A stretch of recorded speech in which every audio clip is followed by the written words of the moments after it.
Hi friends, welcome back to mom Glub Malayalam. പല പാരൻസും ചെയ്യുന്ന ഒരു വലിയ മിസ്റ്റേക്കാണ് കുഞ്ഞിന് 6 മാസമായാൽ ഉടൻ തന്നെ അധികം ഫുഡ്സ് കൊടുക്കുന്നത്. കുഞ്ഞ് ഇഷ്ടപ്പെടുന്നുണ്ട്, അല്ലെങ്കിൽ അധികം കൊടുത്തു കഴിഞ്ഞാൽ നന്നായിരിക്കും എന്നിങ്ങനെ കരുതിക്കൊണ്ട് ഓവറായിട്ട് ഫീഡ് ചെയ്യുന്നത്. ഇത് കുഞ്ഞുങ്ങൾക്ക് ഡൈജഷൻ പ്രശ്നങ്ങൾ, vomiting, gas, constipation, sleepless night പോലുള്ളവയ്ക്ക് കാരണമായേക്കാം.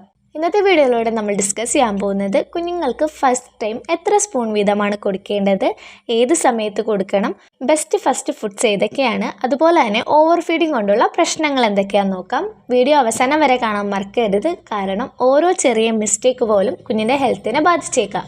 നമുക്കെല്ലാവർക്കും അറിയാം, 6 മാസം വരെ കുഞ്ഞുങ്ങൾക്ക് മുലപ്പാൽ മാത്രമായിരിക്കും കൊടുക്കുന്നത്. അതുകൊണ്ട് തന്നെ നമ്മൾ സോളിഡ് ഫുഡ് സ്റ്റാർട്ട് ചെയ്യാൻ നേരത്ത് കുറഞ്ഞ എമൗണ്ടിൽ കൊടുത്ത് കുഞ്ഞുങ്ങളുടെ വയറ് അതിനായിട്ടൊന്ന് പരിചയപ്പെടാനുള്ള സമയം കൊടുക്കേണ്ടതുണ്ട്. അല്ലാതെ നമ്മൾ ഒരുപാട് ഫുഡ് കൊടുത്തു കഴിഞ്ഞാൽ ഉണ്ടാകുന്ന പ്രശ്നങ്ങൾ എന്തൊക്കെയാണെന്ന് നോക്കാം. ഒന്നാമത്തേത് വൊമിറ്റിങ്ങും അതുപോലെ തന്നെ സ്പിറ്റപ്പുമാണ്. രണ്ടാമത്തേത് ഗ്യാസ് ആൻഡ് ബ്ലോട്ടിംഗ് ആണ്. മൂന്നാമത്തേത് കോൺസ്റ്റിപ്പേഷൻ, അല്ലെങ്കിൽ കുഞ്ഞുങ്ങൾക്കുണ്ടാവുന്ന ലൂസ് മോഷൻ. നാലാമത്തേത് കുഞ്ഞുങ്ങൾക്ക് ഉറക്കമില്ലായ്മ. അഞ്ചാമത്തേത് പെട്ടെന്നുണ്ടാവുന്ന കുഞ്ഞുങ്ങളുടെ വെയിറ്റ് ഗെയിൻ ആണ്.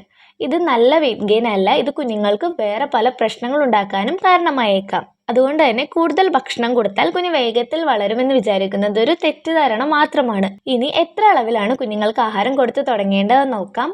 ആദ്യത്തെ ഒരാഴ്ച എന്ന് പറയുന്നത് 2 മുതൽ 3 ചെറിയ സ്പൂൺ വീതം മാത്രമേ ആഹാരം കൊടുക്കാവുള്ളൂ. ഇത് ഒരു നേരമേ കൊടുക്കാൻ പാടുകയുള്ളൂ.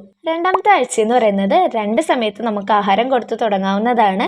ഈ സമയത്ത് 2 മുതൽ 3 ചെറിയ സ്പൂൺ വീതം ഓരോ നേരവും നിങ്ങൾക്ക് കൊടുക്കാവുന്നതാണ്. ഇനി ഒരു 7 മാസം അടുക്കാറൊക്കെ ആവാൻ നേരത്ത് 2 മുതൽ 3 മീൽസ് കൊടുക്കാവുന്നതാണ്. അതായത് 2 അല്ലെങ്കിൽ 3 നേരം നിങ്ങൾക്ക് കുഞ്ഞുങ്ങൾക്ക് ആഹാരം കൊടുത്തു തുടങ്ങാവുന്നതാണ്. ഓരോ മീലിലും 3 മുതൽ 4 ടേബിൾ സ്പൂൺ വീതം കൊടുത്തു തുടങ്ങാവുന്നതാണ്.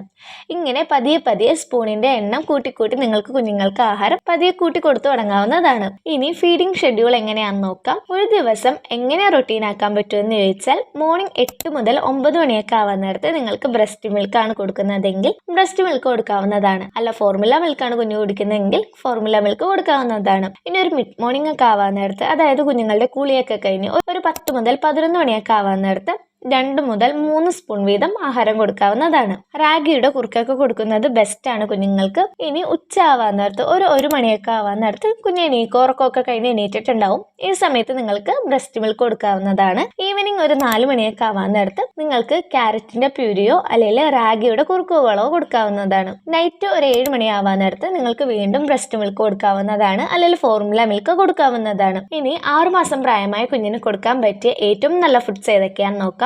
ഒന്നാമത്തേത് ബനാനയാണ്. സേഫ് ആണ്, സോഫ്റ്റ് ആണ്, മാത്രമല്ല പൊട്ടാസ്യം റിച്ചും ആണ്. രണ്ടാമത്തേത് ക്യാരറ്റ് ആണ്. ക്യാരറ്റിൽ ധാരാളം വിറ്റാമിൻ എ അടങ്ങിയിട്ടുണ്ട്. കുഞ്ഞുങ്ങളുടെ ഐസൈറ്റിനും വളരെ നല്ലതാണ് ക്യാരറ്റ്. മൂന്നാമത്തേത് റാഗിയാണ്. റാഗിയിൽ നല്ല അളവിൽ കാൽഷ്യം അടങ്ങിയിട്ടുണ്ട്. ഇത് കുഞ്ഞുങ്ങളുടെ ബോൺസിന് നല്ലതാണ്. നാലാമത്തേത് റൈസ് സിറിലാണ്, അല്ലെങ്കിൽ കഞ്ഞി. ഇത് ലൈറ്റ് ആണ്, കുഞ്ഞുങ്ങൾക്ക് വേഗത്തിൽ ദഹിക്കുവാനായിട്ട് ഹെൽപ്പ് ചെയ്യുന്നതാണ്. അഞ്ചാമത്തേത് ആപ്പിൾ ആണ്. വിറ്റാമിൻ സി ഉണ്ട്, മാത്രമല്ല കുഞ്ഞുങ്ങളുടെ ഇമ്മ്യൂണിറ്റി ബൂസ്റ്റ് ചെയ്യാനും സഹായിക്കുന്നു. ആറാമത്തേത് പരിപ്പാണ്. പരിപ്പ് നന്നായി വേവിച്ചുടച്ചു കൊടുക്കുന്നത് കൊണ്ട് കുഞ്ഞുങ്ങൾക്ക് പ്രോട്ടീൻ നല്ല രീതിക്ക് കിട്ടുവാനായിട്ട് സഹായിക്കുന്നു. അവോയ്ഡ് ചെയ്യേണ്ട എന്തൊക്കെയാണെന്ന് നോക്കാം. സോൾട്ട്, ഷുഗർ, ഹണി, അതുപോലെ തന്നെ പശുവിൻ പാലൊക്കെ ഈ സമയത്ത് കൊടുക്കാതിരിക്കുവാനായിട്ട് നിങ്ങൾ ശ്രദ്ധിക്കുക. സേഫ്റ്റി ടിപ്സ് എന്തൊക്കെയാണെന്ന് നോക്കാം. ഓരോ പുതിയ ഫുഡ് ഇൻട്രൊഡ്യൂസ് ചെയ്യാവുന്നിടത്തും 3 ദിവസത്തെ ഗ്യാപ്പ് വെക്കുവാനായിട്ട് ശ്രദ്ധിക്കുക. ഇത് അലർജി ചെക്ക് ചെയ്യാനായിട്ട് നിങ്ങളെ സഹായിക്കും. രണ്ടാമത്തേത് അലർജി സിംറ്റംസ് ഉണ്ടാകാൻ നോക്കുക. റാഷസ്, വൊമിറ്റിംഗ്, ഡയേറിയ ഇതൊക്കെ കണ്ടാൽ ഇമ്മീഡിയറ്റ് ആയിട്ട് ആ ഫുഡ് സ്റ്റോപ്പ് ചെയ്യാനായിട്ട് നിങ്ങൾ ശ്രദ്ധിക്കുക. മൂന്നാമത്തേത് ഫുഡ്സ് എപ്പോഴും ഫ്രഷ് ആയിട്ട് പ്രിപ്പയർ ചെയ്തതായിരിക്കണം കൊടുക്കേണ്ടത്. അല്ലാണ്ട് ഫ്രിഡ്ജിൽ വെച്ചതോ കുറച്ചു നേരം രാവിലെ ഉണ്ടാക്കിയത് വൈകിട്ട് കൊടുക്കുവാനോ നിൽക്കരുത്. നാലാമത്തേത് സ്പൂൺ ഫീഡിംഗ് മാത്രം ചെയ്യുക. ഫീഡിംഗ് ബോട്ടിൽ അവോയ്ഡ് ചെയ്യുന്നതായിരിക്കും കൂടുതൽ നല്ലത്. അഞ്ചാമത്തെ പോയിന്റ്, കുഞ്ഞുങ്ങളെ നിർബന്ധിച്ചൊരിക്കലും ഫുഡ് കൊടുക്കാനായിട്ട് നിൽക്കരുത്. കുഞ്ഞുങ്ങൾ ഇൻട്രസ്റ്റ് കാണിക്കുകയാണെങ്കിൽ മാത്രം ഫുഡ് കൊടുത്തു തുടങ്ങുക.